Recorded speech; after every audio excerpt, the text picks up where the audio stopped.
Overall একটা investigation হওয়া প্রয়োজন। আছে যে আওয়ামী লীগকে কোনো সুবিধা দেওয়া হবে। আমি এই বিষয়ে জিরো টলারেন্স নীতিতে আমি থাকি। আমার আগের প্রসিকিউটর উনিও একটা পার্টির তো উনি সমর্থক ছিলেন। উনি কোনো মন্তব্য করতে চাচ্ছি না, একটু দেখতে সেটা চেষ্টা করতেছি যে আসলে মামলাগুলোর কি অবস্থা, ইনভেস্টিগেশনগুলো কীরকম হলো, বা আমরা যে ফর্মাল চার্জগুলো সাবমিট করলাম সেগুলো সঠিকভাবে হয়েছে কিনা এগুলো যাচাই বাছাই করতেছি। একটু ব্যস্ততার মধ্যে তো স্বাভাবিক কারণেই নতুন আসি আর কি, চলছে। মানে এখন পরিকল্পনাটা কি নিয়ে আগাচ্ছেন, কিভাবে শুরু করবেন, কিভাবে? মামলা যেহেতু অনেকগুলো আসছে, কতগুলো বিচার চলছে, কতগুলোর অনুসন্ধান পর্যায়ে আছে, কিছু রায় হয়েছে, সব মিলিয়ে কিভাবে আগাতে চাইছেন, কি পরিকল্পনা করছেন? পরিকল্পনাটা হচ্ছে, আমি আমার প্রসিকিউশন টিমের সাথে আমরা একটা মত বিনিময় করেছি। আমাদের ট্রাইব্যুনালের বিভিন্ন কার্যক্রম পরিচালনার কিছু গোপনীয়তা আছে, যেগুলো হয়তো আমি পাবলিকলি, সেটা আমাদের কৌশল, আমরা প্রকাশ করতে চাচ্ছি না। তবে যেগুলো জানবার বা জানাবার ব্যাপার আছে, সেটা হচ্ছে যে আমরা প্রত্যেকটা ইনভেস্টিগেশন যাতে খুবই স্বচ্ছতার সাথে হয় এবং প্রশ্নাতীত যাতে হয় এবং নিরপেক্ষ ইনভেস্টিগেশন যাতে হয়, সেভাবে আমার প্রথম পদক্ষেপটাই হচ্ছে সেই জায়গা যে যেগুলো হয়ে গেছে হয়ে গেছে, যে ইনভেস্টিগেশন এখন চলমান আছে, আমি প্রত্যেকটা মামলা ইনভেস্টিগেশনগুলো আমি পর্যবেক্ষণ করতে চাচ্ছি, দেখতে চাই, নিজেকে ইনভলভ করতে চাই এবং দেখতে চাই যে একেবারেই আইনের আওতায় হচ্ছে কিনা, কোনো দোষী ব্যক্তি ছাড়া পেয়ে যাচ্ছে কিনা, অথবা কোনো নির্দোষ ব্যক্তি অহেতুক তার মধ্যে হয়রানির শিকার হচ্ছে কিনা। এই বিষয়গুলো নিয়েই মূলত আমি আসলে চেষ্টা করতেছি যে এই জায়গাগুলো আগে পরিষ্কার করে দেন আমাদের কিছু ইনস্ট্রাকশন থাকবে, যেগুলি হয়তো কৌশলগত বিষয় আমরা আর বলতে চাইলাম না, সেগুলো নিয়ে ইনশাল্লাহ আমরা ভবিষ্যতে আগাচ্ছি। একটা বিষয় হচ্ছে যে যেই মামলাগুলোর ফর্মাল চার্জ হয়ে গেছে, সেগুলোও নিশ্চয়ই আপনার দেখা বা রিভিউ করার সুযোগ আছে। সব আছে, আমি আপনি এখনো সবই দেখিনি। তো সুযোগ আছে। সবই আছে, তো সবই সেই আছে। ক্ষেত্রে আপনি ওইগুলোতেও কোনো অনিয়ম হলো কিনা বা কোনো অভিযোগ আছে কিনা, শিওর, এই বিষয়গুলোও কি আপনি শিওর, পর্যবেক্ষণ করবেন কিনা? আমি করব, আমি করব। অনেক সময় দেখা যায় যে ফর্মাল চার্জ অন্য আরেকজনের বিরুদ্ধে নেওয়া উচিত ছিল, কিন্তু তাকে ড্রপ করা হয়েছে। সেক্ষেত্রে আমরা তার বিরুদ্ধে হয়তো আমরা নতুন করে আবার ফর্মাল চার্জ আনতে পারি। যার বিরুদ্ধে ফর্মাল চার্জ দেওয়া হয়ে গেছে সেগুলো তো আছে। কেউ যদি বাদ পড়ে গিয়ে থাকে, তাদের বিরুদ্ধে আমরা ফ্রেশ ফর্মাল চার্জ আবার নিয়ে আসবো। তো অথবা যদি দেখা যায় যে কোনো নিরীহ মানুষ অহেতুক এটার মধ্যে জড়াই রয়েছে, সেই বিষয়গুলো আমি নিশ্চয়ই আমি খতিয়ে দেখব। অনেকেই বলছে পরে, সোশ্যাল মিডিয়াতে তো বটেই, অনেক রকমের হাইপ উঠছে যে এই বিচারটা থমকে যাবে, এই বিচারটা আর হবে না, সাবেক চিফ প্রসিকিউটর চলে গেছেন, এখন আগের মতো আর এই বিচারটা গতি পাবে না, বা বিশেষ কোনো উদ্দেশ্য আছে যে আওয়ামী লীগকে কোনো সুবিধা দেওয়া হবে। এই বিষয়গুলো আপনি কিভাবে খণ্ডন করবেন? এটি কিন্তু ব্যাপকভাবে ছড়িয়েছে। এটা কিসের বেসিসে বা কি কি কারণে এটা বলা হচ্ছে আমি জানি না।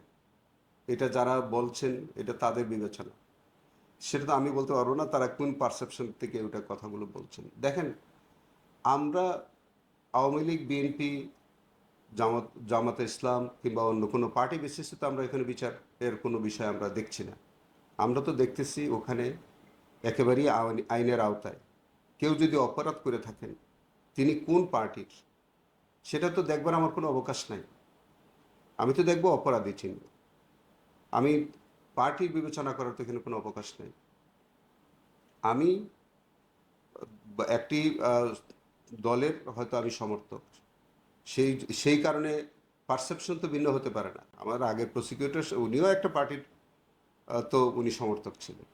তো তিনি যাওয়ার পরে আরেকজন প্রসিকিউটর আসলে যে মামলার চেহারা বদল হয়ে যাবে বা অন্যরকম কিছু হয়ে যাবে, এটা আমি মনে করি এগুলি পারসেপশন বোধহয় আমার মনে হয় ঠিক না, যারা বলছেন এটা আমার মনে হয় ঠিক না। গত কয়েকদিন থেকে আপনি আসার পরেই বুঝতে পারছেন, এবং বোধহয় সবচেয়ে বেশি আপনি এটাই ফেস করেছেন যে কিছু প্রসিকিউটরের নামে কিছু এলিগেশন এসেছে, এবং এগুলো আপনি চাইলেও মনে হয় খুব বেশি এটা থেকে অ্যাভয়েড করার সুযোগ নেই, আপনাকে কোনো না কোনোভাবে এটা অ্যাড্রেস করতে হবে। এই যে এলিগেশনগুলো আসছে এবং আমরা দেখছি যে পাল্টাপাল্টি বিবৃতি দেওয়া হচ্ছে, আহ, এই বিষয়গুলো কি এই আপনাকে কোনোভাবে বিব্রত করছে বা বিচার কাজকে কি কোনোভাবে হ্যাম্পার করতে পারে?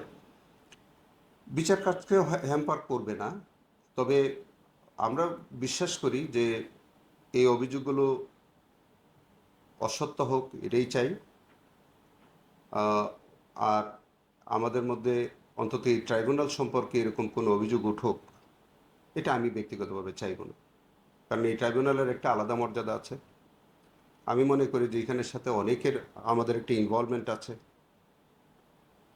তো আমাদের এই ট্রাইব্যুনালের মর্যাদা সবার উপরে থাকতে হবে, এবং সেই কারণে আমরা এই বিষয়টা বিবেচনা রেখে এবং আমাদের সততা, আমাদের নিরপেক্ষতা, এটা যেন আমরা কখনই আমাদের মধ্যে যাতে কোনো রকমের কম্প্রোমাইজ আমরা যাতে না করি এই বিষয়টা। আমি এই বিষয়গুলো আমি মূলত চেষ্টা করব যে অন্তত আমার আমলে, অতীতে কি হয়েছে না হয়েছে সব তো আমি বলতে পারবো না এখনো, তবে আমার সময়ে আমি এই বিষয়ে জিরো টলারেন্স নীতিতে আমি থাকি। Any kind of corruption, any kind of corruption. আমি বিশ্বাস করি আমাদের এখানে কোনো করাপশন নাই। ভবিষ্যতেও আমি বিশ্বাস করতে চাই যে আমাদের এখানে কোনো করাপশন থাকবে না। আহ, এই যে অভিযোগগুলো উঠছে আপনার এন্ড থেকে বা কোনো এন্ড থেকে কি এগুলো খতিয়ে দেখার বা এগুলো তদন্ত করে একটা রিপোর্ট দেওয়ার কোনো সুযোগ আছে কিনা? যেহেতু এটি পাবলিক ডোমেইনে অভিযোগগুলো উঠছে, এটি নিয়ে ব্যাপকভাবে আলোচনা হচ্ছে, এটি কি কোনোভাবে কোনো তদন্তের মধ্যে এনে এটি বিষয়ে চূড়ান্ত একটা কোনো ফয়সালা করার সুযোগ আছে কিনা আপনার এন্ড থেকে বা সরকারের এন্ড থেকে আমি এই কোনোভাবে? বিষয়ে এখনই কোনো মন্তব্য করতে চাচ্ছি না। সেটা আমি আর একটু সময় নিতে হবে, আমাকে দেখতে হবে।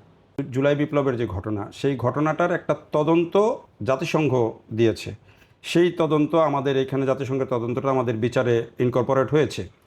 কিন্তু আমাদের এই যে টোটাল ঘটনাটা নিয়ে আমাদের নিজস্ব, আমাদের দেশের কোনো টোটাল তদন্ত নাই। বিশেষ করে ধরেন একটা অভিযোগ বারবার উঠছে যে পুরো ঘটনাটা যদি তদন্ত আসে তাহলে পুলিশ হত্যার বিষয়টা কেন আসছে না।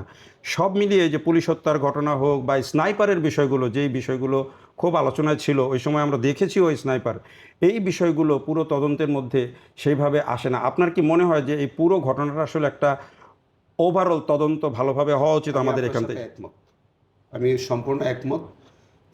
এই বিষয়ের উপরে ওভারঅল একটা ইনভেস্টিগেশন হওয়া প্রয়োজন, এবং আমার মনে হয় যে আমি সেই পথে হাঁটব।